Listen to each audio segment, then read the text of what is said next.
गुरु धारण कर रखा था। उसको ज्ञान बहुत अच्छी तरह समझ में आ गया बेटी को। वो अपने पति से प्रतिदिन प्रार्थना करती थी कि नाम ले लो, ये राजपाट सदा नहीं रहेगा, सदा राजा नहीं रहोगे तुम।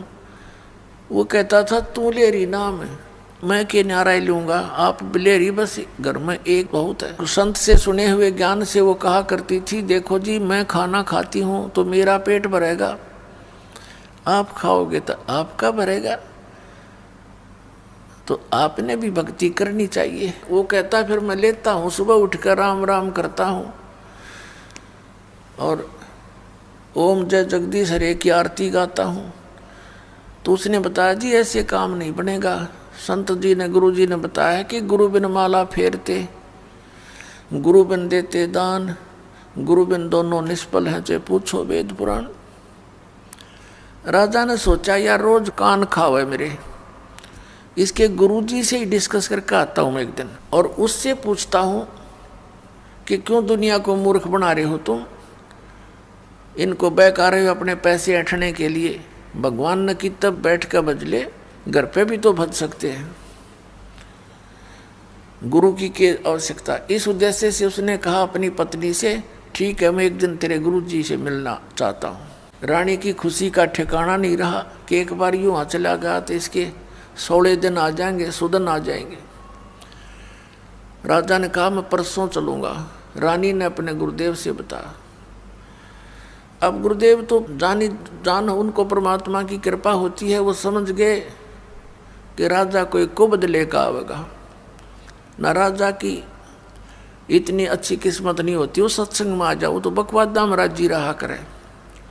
क्यों उस समय उसका आगे पाछे 50-60 आदमी सलूट मारनी है, जी सर करनी है, उसने भगवान की आवश्यकता कतई नहीं होती, वो तो ज्ञान से पता लगता है। राजा आया और अच्छा आसन दे दिया गया राजा को। तो संत जी ने कहा कि आओ राजन, कैसे आगमन हुआ। राजा तो जिस उद्देश्य से गया था सीधा ही बोला कि आप क्यों इन भोले बालों को मूर्ख बना रहे हो, क्या गुरु बनाना आवश्यक है, भक्ति तो वैसे भी कर सकते हैं, क्यों दुनिया को मूर्ख बनाए बैठा है। तो संत ने सोचा कि अब मैं जय इसके प्रश्न का उत्तर नेगेटिव दे दूंगा, उसको तो नेगेटिव लगेगा, तो ये ना जाने के कुबद कर देगा।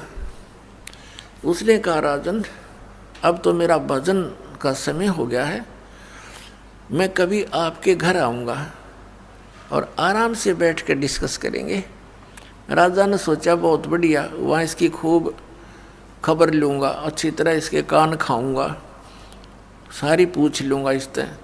कहने लगा ठीक है आप वहाँ जाना। यूँ कह कर राजा उठ कर चला। अब क्या हुआ, रानी को बता दिया अपनी शिष्या को, बेटी मैं परसों आऊँगा, राजा से मिलूँगा। उसने जाके घर बता दिया कि कल गुरुजी आएंगे मेरे। अब राजा बाहर बैठा सिंहासन के ऊपर नो सज दे के अपनी पूरी टौर दिखाने खातिर आसपास सैनिक खड़े, बॉडीगार्ड अंगरक्षक नौकर। अब बाहर पहरेदारों से यानी नौकरों से बोल दिया गया कि एक संत आएंगे। रानी के जो संत हैं वो नौकर जानते थे क्योंकि रानी को साथ लेकर जाते थे रथ वगैरह में, कि उसको आने देना, रोकना नहीं। अब वो संत जी सीधे जा रहे थे, राजा बैठा सिंहासन पर, ऊंचे आसन पर, सैनिक खड़े थे। उस संत ने कहा कि सैनिकों इस राजा को अरेस्ट कर लो, जेल में डाल दो। अब वो उसके मुंह की तरफ देख रहे हैं कि यू क्या बकवास कर रहा है, और वो राजा भी देख रहा है कि अच्छा बकवास दिया आदमी, ये तो मेरे राज्य को हड़पना चाहता है। उस संत ने फिर कहा कि तुम्हें सुनाई नहीं देता, अरेस्ट करो इसको, गिरफ्तार कर लो इसको, ये बैठा सिंहासन पर। अब वो टस से मस नहीं हुए, वो आज्ञा का इंतजार कर रहे हैं, आदेश का, कि राजा क्या आदेश देता है इसका बकलता रहे भी। राजा ने कहा कि इसको अरेस्ट करो। इतना कहना ही था कि वो पकड़ ली बाजू दोनों तरफ से। अगला आदेश क्या होगा ये वो इंतजार कर रहे थे। तब वो संत कहता है कि राजन, गराए आदमी की बेइज्जती नहीं करा करते। आप तो तू बुला के आया मेरे को, रात मेरी बेइज्जती कर रहा है। राजा बोला तेरा दिमाग खराब हो गया, तो ये शब्द कैसे बोले कि इसको गिरफ्तार कर लो। तो उस संत ने कहा कि मैं आपके प्रश्नों का उत्तर देने आया हूं कि गुरु के बिना क्या भगवान की भक्ति नहीं हो सकती। राजा बोला कि ये कैसा तेरा उत्तर भाई, कि मैंने छुटवाते देख बनते फिर बताऊंगा। तो उस राजा ने कहा छोड़ दो, उन्हें छोड़ दिया। अब संत ने कहा कि देखो राजन, जो शब्द मैंने बोले थे वही आपने बोले। मैंने इनसे बोला था राजा को अरेस्ट कर लो, ये टस से मस नहीं हुए, और आपने वही शब्द बोले थे इसको अरेस्ट कर लो। ये सभी गति में आगे और तुरंत मुझे गिरफ्तार कर लिया। आपके वचन में शक्ति है, मेरे वचन में वो शक्ति नहीं है जो आपके में है। आपके आदेश लागू हो गया। इसी प्रकार आध्यात्मिक मार्ग में मेरे वचन में शक्ति है, और मैं जो वचन दूंगा वो कार्य करेगा, और आप उसको कहते रहना वो कार्य नहीं करेगा। ठीक इसी तरह ये उदाहरण समझ ले। राजा की बुद्धि साफ होगी, नीचे उतर गया सिंहासन से, चरण पकड़ दिए। तो पुण्यात्माओं, ऐसे जो साधना हम गलत भी करते हैं, अपने मनमुखी भी करते हैं, उससे भी लाभ नहीं होता। तो संत के वचन में शक्ति होती है, और उस शक्ति से ही वो शब्द आपके अंदर काम करता है। जैसे जो औषधि होती है, इंजेक्शन के माध्यम से शरीर में प्रवेश कर दी जाती है तो वह काम करेगी, और बगैर सिरंज के वह अंदर नहीं जा सकती।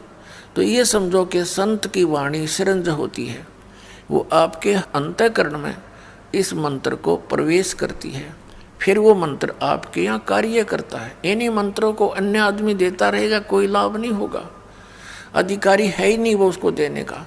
तो इस प्रकार संत वचन की शक्ति से आपके अंदर भक्ति प्रवेश करते हैं, और फिर इस सत्संग के माध्यम से ये वाणी, अमर वाणी जो महापुरुषों ने बोली थी, उस वाणी को अधिकारी बोलता है तो वो आपके ऊपर असर करती है। वो ऐसे असर करती है जैसे किसी को सर्प डस जाता है, और उस सर्प के विष उतारने का एक मंत्र बोलता है गार्डू, वो सपेरा। तो उस समय वो व्यक्ति मूर्छित पड़ा होता है जिसको सर्प ने काट रखा है। उसको पता ही नहीं ये बोलने वाला क्या वाणी बोल रहा है, और उसको बार बार उच्चारण करने से कुछ समय के बाद उसमें हलचल होती है, विष उतर जाता है, और न उस वाणी को वो समझता है कि बोल क्या रहा है। तो पुण्यात्माओं, ठीक इसी प्रकार हमारे अंतःकरण, हमारी आत्मा पे पाप कर्मों का विष चढ़ा हुआ है। इन महापुरुषों की वाणी, सदग्रंथों की वाणी और अधिकारी के द्वारा बोली गई आपके ऊपर से वो कुछ ऐसे जो पाप होते हैं वाणी के पाठ, उच्चारण, श्रवण करने से ही कटा करते हैं। क्योंकि हम जब तक परमात्मा के चरणों में नहीं आते, सत्संग रूपी इस धोबी घाट पर हम नहीं आते। ये ड्राई क्लीन की शॉप समझ लो, यहाँ पर ड्राई क्लीन की दुकान है यहाँ। तो जब तक हम इसके संपर्क में नहीं आएंगे तो मैल कैसे समाप्त होगा? मैल समाप्त हुए बिना उज्जवल कपड़ा कैसे होगा? तो आप यहाँ आते हो, अपने मित्र प्यारों को भी लाते हो। हमने भी जितने दिन सत्संग होता है सबको आना अलाउड कर रखा है, आओ सत्संग अवश्य सुनो। बाकी समय में हम केवल अपने भक्तों से ही मिल पाते हैं, अन्य से कोई हम डिस्कस कर भी नहीं सकते, इसलिए अन्य को आमंत्रित नहीं करते। अन्य दिनों में सत्संग के दौरान सभी आ सकते।